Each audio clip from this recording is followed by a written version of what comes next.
Plenty of podcasts available for your perusal via NBC Sports, PFTPM. Available now, the Week 4 awards with MDS. Chris Simms Unbuttoned coming later today. Deep film dive on Week 4's games. The Peter King podcast available now. An interview with Texans receiver Kenny Stills. And Roto World available now. Fantasy football podcast. Waiver pickups for Week 5. I'm glad I saw that because I always forget to do my waiver claims, which means I never get dibs on the good players in fantasy football, which means I stink and nobody cares. Shocker. Here's something you should care about. Today's draft. Week 5 matchups, the most important of those matchups. And the first matchup is Chris Simms versus Trivia to determine the first pick in the draft. Chris, the Pittsburgh Steelers have now won 17 straight home games on Monday Night Football. Their last home loss on Monday Night Football came in 1991 against which NFC team? Wow, 1991.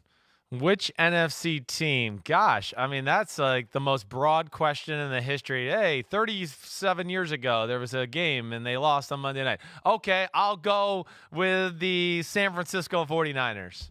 Now, see, and look, the other question, you're wrong. The other question was harder, much harder.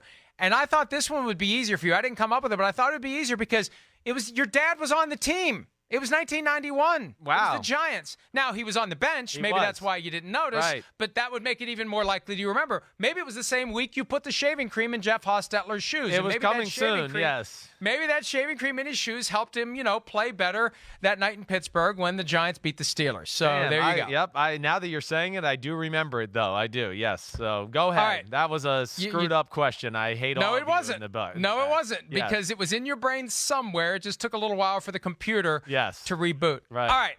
And let's stay in Pittsburgh for the first matchup of the week. We talked about this last segment, but this is an important matchup. Yeah. Lamar Jackson versus the Pittsburgh Steelers defense. And I've got two reasons for this. First, he's never faced the Pittsburgh Steelers defense as the starter. Both games last year, Ravens-Steelers, happened before Joe Flacco got benched. Right. So he was in temporarily in one of the Steelers games, threw a pass, ran the ball a couple of times. That's it. He's going to get the full Pittsburgh Steelers defense experience. And the other reason why this is important, 2012, and Robert Griffin III is a teammate of Lamar Jackson now, so RG3 can help prepare him for this. 2012 was the year that RG3 was taking the league by storm. Washington played in Pittsburgh that season, and the strategy for Mike Tomlin's defense was to beat the crap out of RG3 every chance they could get. And it worked. And I think that Lamar Jackson better get ready. He better bring a second chin strap for Sunday because the Steelers are going to apply physicality to him every chance they get. Same head coach, same concept, a mobile athletic quarterback who likes to run the ball, and that guy is going to get hit if he runs the ball at all, and he better be ready for it because it's coming on Sunday in Pittsburgh. Yeah, well, I mean, you're right. It's a great matchup. It's going to be fun to see. The Steelers' front seven is the real deal Holyfield. I mean, gosh, you go across the board there. T.J. Watt, Bud Dupree, they're really good on the edge. And then Casey Hayward, and Stephon Tuitt in the middle. I mean, they're beasts. They really are, along with Devin Bush at middle linebacker. And that's going to be an exciting football game, certainly. It would not be shocked if the Steelers found some way to pull that out. Okay, my first pick, I'm going to go with one that I'm really interested to see. It's going on down in London, and that's Khalil Mack versus the Raiders offensive tackles. Why? Okay, first off, the Bears being 3-1, the Raiders being 2-2, it's a big football game. Nonetheless, you always got to worry about Khalil Mack and his ability to ruin a football game. And not just in the pass game, but the run game too. He's phenomenal there. But more importantly, or what even puts more of a microscope on this whole thing, or spotlight, whatever the hell you say, is the John Gruden Khalil Mack factor, right?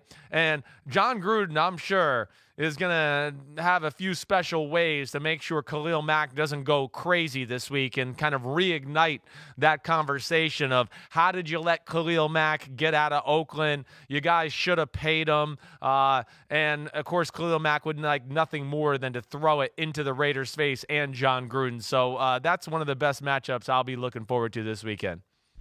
Yeah, I think that one makes a lot of sense. It was on my list, exactly phrased that way, because both tackles are probably going to have to deal with him as they bounce him around and try to find openings in the formation to get him through to Derek Carr, who actually had a pretty good game on Sunday. Yes, he did. For the Raiders at Indianapolis. And, the Raiders have to be feeling confident coming out of that game, and we'll see if that confidence translates to some sort of a plan for dealing with Khalil Mack. All right, mine is Thursday night. Aaron Donald versus the Seattle Seahawks offensive line. Even though last year the Seattle Seahawks offensive line was improving, Aaron Donald had 3.5 sacks in 2 games against them, and we saw Donald get neutralized by the Buccaneers O-line to a certain extent. And what happens when that occurs? It doesn't happen often, but when it happens, the Rams are more likely to lose. So it's going to be on the Seahawks O-line, which is even better now than it was last year. Can they handle Aaron Donald and that, regardless of how many sacks, the F up the play factor, as you call it, Chris? Will he be blowing things up and making it harder for Russell Wilson, or will they keep him in check? Yeah, that'll be a key to the football game. I mean, there's no question, Mike. And really, I'll say this. The one thing the Bucs did last week, I thought, to neutralize Aaron Donald, let alone just blocking him well up front. Guys like Ali Marpet at left tackle did a phenomenal job, and they used the back to chip him a little bit. But this might be something we see on Thursday night's matchup. The Buccaneers played a lot of 2 and 3 tight end sets, Mike, right, to kind of slow down that pass rush, make them think about the run, and they were patient with their rushing attempts in the football game. That's the best way to slow down Aaron Donald, but that is a key to the game, no doubt about it. Okay, my next pick here, I'm going to go to Dallas Green Bay, all right? Dallas Green Bay, I'm looking at Amari Cooper versus Jair Alexander. I always like to look up for like some cool, secondary versus wide receiver matchups. And the Green Bay Packers are a team that will play a lot of man-to-man, and they will match up Jair Alexander against the best wide receiver on the other team. Amari Cooper is phenomenal, and if you play him man-to-man too much, he will torch you. That's the one thing I took away. I thought Marshawn Lattimore did a good job against Amari Cooper last week on Sunday Night Football, but the Saints played zone mostly for the night. It wasn't a lot of man-to-man, so he wasn't stressed that way. I don't think Mike Pettin will do that a lot. He's going to let Jair Alexander get into Amari Cooper's face, and really that'll go a long way to see who wins the football game, because Dallas, a lot of their pass plays in the drop-back pass game are set up for Amari Cooper to be the first read, and of course, other than last week, have been very creative, so I'll have my eye on that. Yeah, I think you're absolutely right. Jair Alexander blossoming into one of the better cornerbacks in the NFL in only his second season. And Amari Cooper, look, he's been great ever since the trade happened last year, mid to late October, that brought him to Dallas. And that passing game's improved, even though they got shut down to a certain extent on Sunday night. I like that matchup. All right, next one for me. I was going to be even snarkier with it and say Kirk Cousins here we versus go. Kirk Cousins, but I'm just going to call it Kirk Cousins versus himself, because now this is teed up, Chris. What's going on inside the brain box of Kirk Cousins? Because how is he going to try too hard to get the ball to Adam Thielen so he doesn't have to publicly apologize to him again? Right. How's he going to process his reads? How is all this extra focus on the Vikings passing game going to potentially mess him up at MetLife Stadium against a Giants team that they should beat? And if they falter, you have to wonder how much of it is self-destruction by Cousins, who may be thinking too much about the passing game, too much about hitting open receivers, too much about getting the ball to Adam Thielen. And I'm telling you, now that the green light is there to criticize, it's just a matter of time before Stephon Diggs pops. Yeah, well, especially if he doesn't get the ball, because he's hardly gotten the ball this year. Yeah, well, thanks, Adam Thielen. Thanks for doing that to your quarterback and your offense. I mean, again, it's amazing that he hasn't taken more criticism for this. It was a bullcrap move. Sorry, got nothing more to say about that. And it's Pat Shurmur playing his old team. That should be interesting too. Okay, my last pick. I'm going to go with the Indianapolis Colts offensive line versus the Chiefs defensive line, because the Colts, underwhelming last week, did not run the ball well on the Oakland Raiders. And if you go back to the divisional playoff game last year, I don't think Kansas City or Indianapolis's defense matches up real well with Kansas City's offense. And I worry about the secondary of the Indianapolis Colts versus that Chiefs passing game and everything like that. And I think a big way that the Colts will win the football game is they're going to have to run the ball and control the clock. Jacoby Brissett is not Andrew Andrew Luck yet. T.Y. Hilton been banged up. The running game will be paramount for the Indianapolis Colts if they want to keep the game close and maybe have a chance to win the game.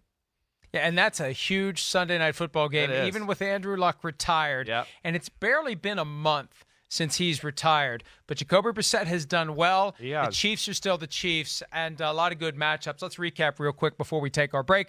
My picks for the best matchups for Week 5, Lamar Jackson versus the Steelers defense, Aaron Donald versus the Seattle offensive line, Kirk Cousins versus himself.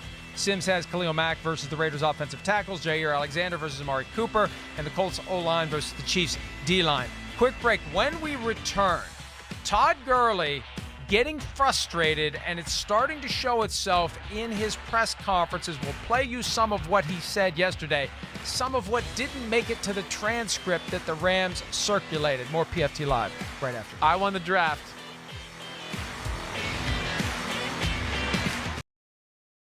Hi, I'm Mike Tirico, and thanks for watching. Make sure to hit subscribe for the latest news and highlights from NBC Sports.